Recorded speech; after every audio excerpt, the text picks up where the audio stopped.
குற்றவியல் சட்டம் 3 சட்டம் நாட்டில் எங்கேயும் இல்லாத ஒரு மொழி சமஸ்கிருத மொழியில் கொண்டு வருகிறார்கள். இந்த சட்டம் போராடுகின்ற நாட்டு மக்களுக்கு ஆபத்து விளைவிக்கக்கூடிய முறையில் மோடி அரசாங்கம் கொண்டு வந்திருக்கிறது. சாமானிய எளிய மக்கள் அவர்களுக்கு துன்பத்தை ஏற்படுத்தக்கூடிய அளவிற்கு இந்த சட்டத்தை கொண்டு வருகிறார்கள். இந்த சட்டத்தினுடைய அம்சங்கள் காவல்துறைக்கு இன்னும் கூடுதல் அதிகாரத்தை கொடுக்கிறது. காவல்துறைக்கு அதிகாரம் அதிகமாக இருந்தால் அங்கே அவர்கள் இப்பவே காவல்துறை எப்படி இருக்கு, இன்னும் கூடுதல் அதிகாரம் கொடுக்கும் பொழுது அவர்கள் சாமானிய எளிய மக்களை ஒடுக்குவதற்கும் ஜனநாயக உரிமையை பறிப்பதற்குமாக இது அமையும். இதற்குதான் அனைத்து சங்கங்களும் சேர்ந்து போராடி கொண்டிருக்கிறார்கள். எங்களுடைய வழக்கறிஞர் சங்கம், ஜனநாயக வழக்கறிஞர் சங்கம் முதலில் சென்னை சென்ட்ரலில் மிகப்பெரிய ஒரு போராட்டம் நடத்தியது.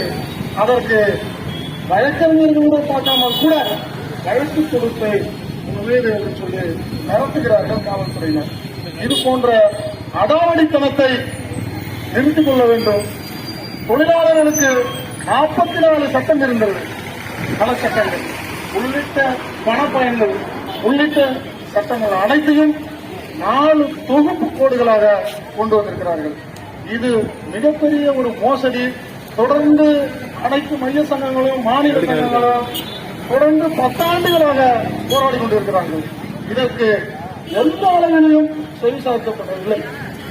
மாநில அரசாங்கங்கள் ஒரு முடிவுக்கு வர வேண்டும்.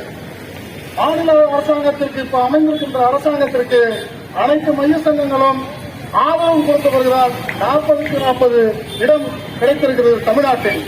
இந்த எந்த ஒரு சட்டம் வந்தாலும் மக்களுக்கு எதிரான சட்டம் வந்தால் எங்க மாநிலத்தில் அனுமதிக்க மாட்டோம் என்று சொல்லி இவர்களுக்கு தீர்மானம் போட வேண்டும். இந்த நேரத்தில் கேட்டுக்கொள்கின்றேன். அதே வேளையில் விவசாயிகளுக்கு ஆதரவு விலை அதை உடனடியாக அமல்படுத்த வேண்டும். மயிலாடுதுறை உள்ளிட்ட எம்பிக்கள் பாராளுமன்றத்தில் இதை பற்றி பேச வேண்டும், எதிர்த்து போராட வேண்டும் என்று இந்த நேரத்தில் கேட்டுக்கொண்டு விடைபெறுகிறேன்.